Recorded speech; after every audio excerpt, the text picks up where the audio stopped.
दोस्तों, आप देख रहे हैं अपना फैबिज्ञान चैनल। तो दोस्तों, ज़िंदगी में रिलैक्स रहने के लिए हमें मेहनत करनी बहुत ज़रूरी है, यानी अनुभव प्राप्त करना बहुत ज़रूरी है, नॉलेज होनी बहुत ज़रूरी है। क्योंकि किसी भी काम को हम किसी भी फील्ड में हैं चाहें, उस फील्ड में आधा अधूरा अगर हम काम जानते हैं तो हमारे कभी ना कभी गलती होने के चांस बने रहते हैं। तो एक सब्सक्राइबर का अब फ़ोन आया और पहले भी काफ़ी लोगों के ये क्वेश्चन थे और आप सब लोगों के भी ये क्वेश्चन हो गए, जिज्ञासु हो गए कि रंगीन कपड़े पे अगर ब्लीच का, हाइपो का, रंग कार्ड का या इसमें ऑप्टिकल वाइटनर का दाग लग जाए या उसके ऊपर गिर जाए तो उसके लिए हमें क्या करना चाहिए। तो मैं जब भी बताता हूँ ये कहता हूँ कि भाई ये जितना भी कपड़े का जो काम है ये बहुत बड़ा है, बहुत छोटा नहीं है। क्योंकि हम वॉशिंग में देखते हैं, लॉन्ड्री का जो काम करते हैं या वॉशिंग का काम करते हैं कि भाई कुछ केमिकल लिए और उसको वॉश कर दिया। कि जब आप किसी भी काम को कर रहे हैं तो आप को ये पता होना चाहिए कि ये गलती हमारे से होगी तो हमें क्या करना चाहिए, उसका कैसे हम उपचार करें। क्योंकि मैंने भी कोई ऐसे नहीं सीखी, मेरे साथ भी दिक्कत क्या है कि इंडस्ट्री में जब काम करते हैं कि जो लॉन्ड्री वाले काम करते हैं उनका तो हो सकता है एक दो कपड़ों के ऊपर ये प्रॉब्लम आ सके, लेकिन हमारे यहाँ बल्क क्वांटिटी में काम चलता है कि एक साथ में हज़ारों पीस डिप करने पड़ते हैं। और मान लो वो गलती से उसमें ब्लीच या हाइपो गिर गया, क्योंकि काम करने वाले ये टीम वर्क है, काम करने वाले वर्कर होते हैं। कई बार रंग काट डाल दिया सोडे की जगह और कई बार हाइपो डाल दिया, तो ये गलतियां होती हैं कि हाइपो का काम भी चल रहा है, वो भी चल रहा है, गलती से डाल दिया है, गिर गया उसमें, तो हमें उसका क्या करना चाहिए। कि अगर आपको मैं वैसे बताता हूँ तो परेशानी हो सकती है काफ़ी लोगों को, क्योंकि ये जो चीज़ें हैं ये जैसे जैसे परिस्थिति होती है, जैसे जैसे वो प्रॉब्लम सामने आती है वैसे वैसे उसका उपचार किया जाता है। ये नहीं है कि उपचार नहीं है, थोड़ा मुश्किल है, लेकिन किसी भी चीज़ को आप ये लेके चलो कि ये सही हो जाएगा और आपको करना पड़ेगा, उसको सीखना पड़ता है उसके लिए।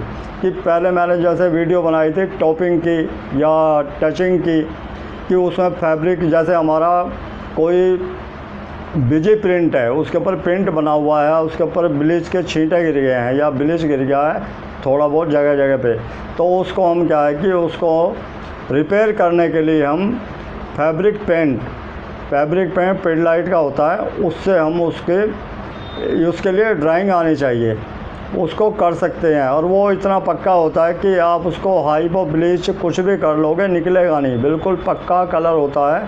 लेकिन आप उसको तभी लगाएं जब आपको उसका अनुभव हो। एक तो ये हो गया।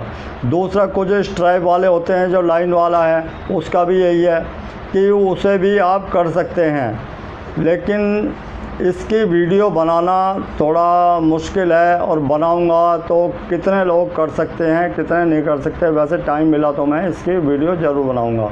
और एक दो वीडियो मैंने इसकी पहले बनाई भी हुई हैं, लेकिन लोग ये सोचते हैं कि बेफजूल की चीज़ें हैं, क्या देखना इनको।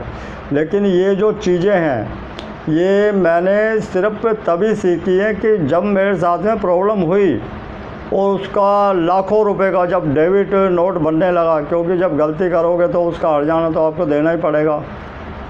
तो उसको डेबिट से बचने के लिए और आगे ऐसी दिक्कत ना आए उसके लिए ये काम सीखना बहुत ज़रूरी है। सॉलिड कलर का कपड़ा है और उसके ऊपर मान लो ब्लीच के आपके धब्बे गिर गए हैं, छींटे गिर गए हैं, तो आप उसको रिपेयर कर सकते हैं। लेकिन आप उस पर जो फैब्रिक पेंट है वो डायरेक्ट नहीं लगा सकते, उसको लगाने का भी एक नियम होता है, एक मेथड होता है कि आप वैसे लगाओगे तो लग तो जाएगा वो चीज़, तो आपकी बिल्कुल कलर कम्बिनेशन से आपने लगा दिया, लेकिन वो अलग से दिखाई देगा। जहाँ पे वो कलर ख़त्म होगा वहाँ पे रिंकल टाइप दिखाई देगा। उसको रिपेयर करने का भी, क्योंकि कहते हैं जहाँ तन लागी वो ही जाने, ना जाने कोई पीर पराई। तो भाई जिसके साथ में दिक्कत होती है, उसी को पता है कि वो कुछ भी करने को तैयार रहता है कि एक तो कस्टमर गया, दूसरा उसको हर्जाना देना पड़ेगा। तो ये है कि सॉलिड कलर का जो कपड़ा है तो आप उसको कई बार क्या है कि कलर रंगीन कपड़े पे कोई कलर लग जाता है, और मैंने एक दो बार वीडियो में बताया भी है कि आप उसको हल्का हाइपो या ब्लीच कर सकते हैं। तो उसका मतलब ये नहीं है कि आप इतनी जगह पे लगाएं जहाँ पे कलर गिरा हुआ है। आपको पूरे गारमेंट को, पूरे कपड़े को पहले गीला करना पड़ेगा, उसको हाइड्रो करना पड़ेगा, निचोड़ना पड़ेगा। उसके बाद आप उसको उस हाइपो या ब्लीच के पानी में डालें, क्योंकि है क्या कि वो आस्ता आस्ता कलर निकल जाएगा और कपड़े का जो कलर फेड होगा वो टोटल कपड़े का होगा एक जैसा।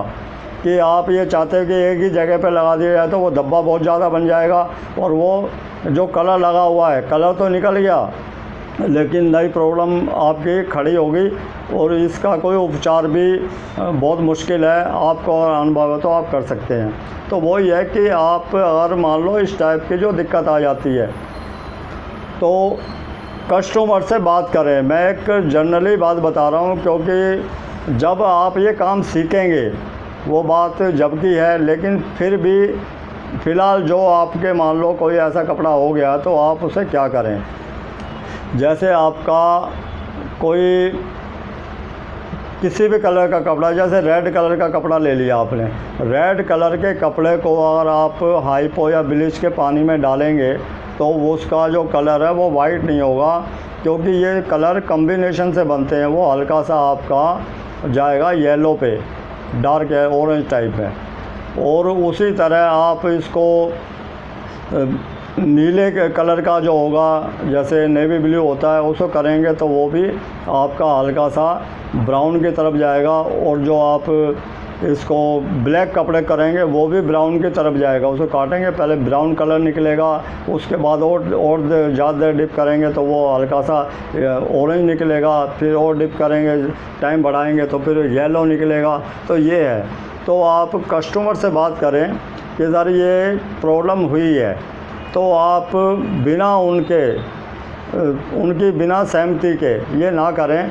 बाकी उसका जो कलर निकल के आएगा वो बहुत ही अच्छा कलर निकल के आता है। उसे करने की विधि क्या है कि आपने जैसे एक कपड़ा है, एक शर्ट है आपकी, उसको आप गीला कर लें और 5-7 लीटर पानी लें। उसके अंदर आप डालें 50 ग्राम हाइपो या ब्लीच और उस कपड़े को गीला करके हाइड्रो करके पूरे को झाड़ के अच्छी तरह कि कहीं सलवट ना हो, और आप उसको डिप करें पूरे को। और उसमें हवा ना रहे कपड़े के अंदर की। कई बार ना हम दबा कपड़े को डिप करते हैं तो उसमें हवा से ऊपर आ जाता है, ऊपर नहीं आना चाहिए। जो हिस्सा ऊपर आ जाएगा उसमें धब्बा पड़ जाएगा। तो आप उसके कलर काट सकते हैं। तो इसमें 15 से 20 मिनट, आधा घंटा भी लग सकता है। और दूसरा जो बहुत जल्दी करना, इमीडिएट करना, तो उसके लिए हमें क्या करना पड़ेगा, हाइपो के साथ में एसिड डालनी पड़ेगी। एसिड मतलब उसमें HF डाल सकते हैं, हाइड्रोक्लोरिक एसिड डाल सकते हैं, या हाइड्रोक्लोरिक एसिड भी डाल सकते हैं अगर आपको HF नहीं मिलता तो वो क्या है कि इमीडिएट उसमें क्या कि आपने अगर 50 ग्राम उसमें हाइपो डाला है तो आप उसके अंदर 5 ग्राम के आसपास एसिड डालें। और कपड़े का विधि वही रहेगी कि गीला करके तभी डालें, और उस डालते साथ निकालेंगे तो वो क्या है कि कपड़े का जो कलर है वो ऑटोमेटिक, जो आपका ब्लीच वगैरह का जो कलर गिरा है वो रिपेयर हो जाएगा।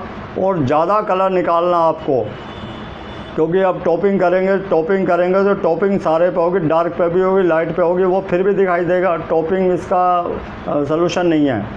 तो आप उसको पूरे को डिप करें। उसमें एक चीज़ होती है कि उसमें जो सिलाई है, सिलाई अगर पॉलिएस्टर धागे से है कि आपका जो कलर है जैसे रेड कलर है और आप उसको हाइपो कर रहे हैं तो उसका जो कलर, जो धागा पॉलिएस्टर धागे का है, तो वो पॉलिएस्टर धागा आपका कलर वाइट नहीं होगा, यानी लाइट नहीं होगा, वो वैसे ही रहेगा। तो उसके लिए आपको एसिड की मात्रा और बढ़ानी पड़ेगी और टाइमिंग और बढ़ाना पड़ेगा और ज़्यादा लाइट कपड़ा हो जाएगा।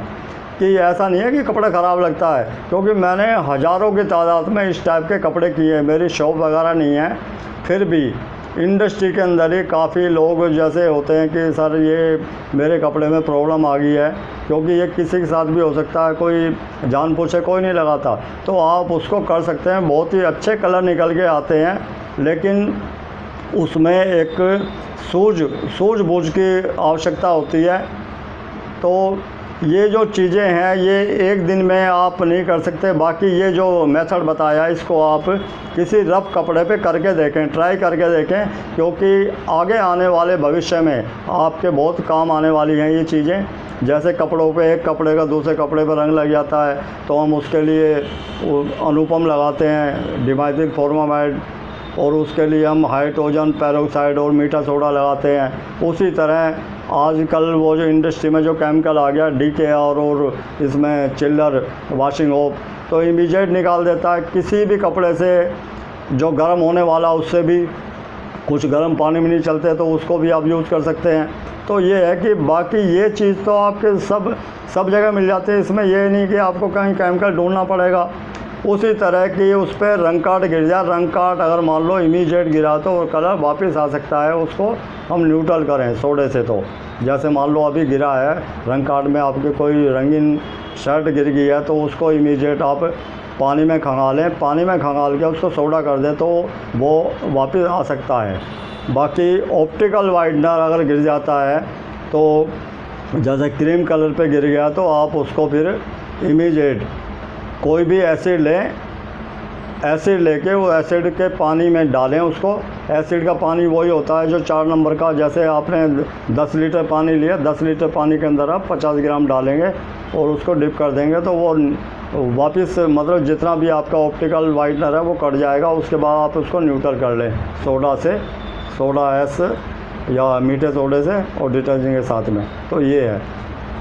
बाकी रह जाती है टॉपिंग की बात, कि टॉपिंग करने के लिए अगर हम मान लो हमें वही कलर करना दोबारा, तो उसके लिए डाइंग की आपको नॉलेज होनी चाहिए। उसके लिए क्या है कि आपने हाइपो या ब्लीच किया, उसके बाद आप उसको खंगालें, सादा पानी में खंगालें, उसके बाद रंग काट करें, क्योंकि हाइपो ब्लीच के ऊपर कोई कलर नहीं चढ़ेगा जब तक आप उसको प्रॉपर न्यूट्रल नहीं करेंगे। न्यूट्रल करने के लिए आपको उसको सोडियम हाइड्रोसल्फेट यानी रंग काट करना पड़ेगा। रंग काट ज़्यादा देर इसलिए करना पड़ेगा कि उसकी जो सिलाइयाँ हैं, सिलाइयों के अंदर तक वो केमिकल जाना चाहिए। उसके बाद उसको आप खंगालें, खंगाल के उसको डिटर्जेंट और सोडे से वॉश करें। उसके बाद आप जो भी कलर करना है, कलर कॉम्बिनेशन की आपको नॉलेज होनी चाहिए कि कौन सा कलर कौन से कलर को मिला के तब बनता है। इसमें कॉटन के कलर अलग होते हैं, पॉलिएस्टर के कलर अलग होते हैं। पॉलिएस्टर के लिए आपको हीट चाहिए 200 सेंटीग्रेड से ऊपर चाहिए, यानी टेम्परेचर 200 से ऊपर चाहिए। और बाकी कॉटन के लिए आप 50-60 डिग्री पे इसको कर सकते हैं। उसमें नमक डालें और नमक कलर को उठाता है। अब इसमें जितना डार्क करना उतनी देर आप उसको डिप करें। तो ये है कि ये सारी चीज़ें हम टेंशन फ्री क्यों रहते हैं। हम जितने भी वर्कर हमारे यहाँ काम करते हैं, टीम वर्क है, ये अकेला एक आदमी या मास्टर नहीं करता, ये सारे मिल के करते हैं। तो उनको बताया जाता है कि अगर आपसे कोई गलती हो जाए, आप उसको छुपाएं ना, इमीडिएट बताएं, तो उसका उपचार हो सकता है। छुपाओगे तो क्या है कि फिर देर हो जाएगी, उसमें ठीक तो होगा लेकिन ज़्यादा उसमें मेहनत करनी पड़ेगी। तो ये है कि दोस्तों ये ऐसी चीज़ें हैं कि इम्पॉसिबल कुछ भी नहीं है दुनिया में। आपकी इच्छा शक्ति अगर है तो आप कुछ भी कर सकते हैं। तो मेरा तो यही है कि क्योंकि इसमें कोई इस टाइप की वो नहीं है कि मैं आपको कोई बहका हूँ या इस टाइप की बात करूँ। मैं सिर्फ वही बात कहता हूँ जो नॉलेज की बात होती है, जो कि अनुभव की बात है। बाकी मैं ये सोचता हूँ कि कोई भी चीज़ मुश्किल नहीं है, इसीलिए मैं बिल्कुल जितनी देर काम करता हूँ बिल्कुल जागरूक रहता हूँ। उसमें ना मैं किसी का फ़ोन सुनता, ना मैं कोई इधर उधर की बातें करता। काम तो काम, क्योंकि काम ही पूजा है और जो कार्यस्थल है वो हमारा मंदिर है।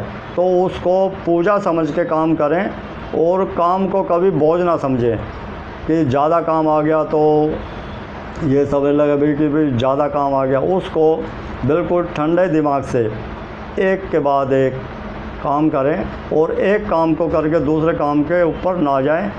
एक काम ख़त्म होने के बाद ही दूसरे काम को आप छेड़ें। तो ये है दोस्तों कि छोटी छोटी चीज़ें हैं, लेकिन कभी कभी ये बहुत दुखदाई हो जाती हैं।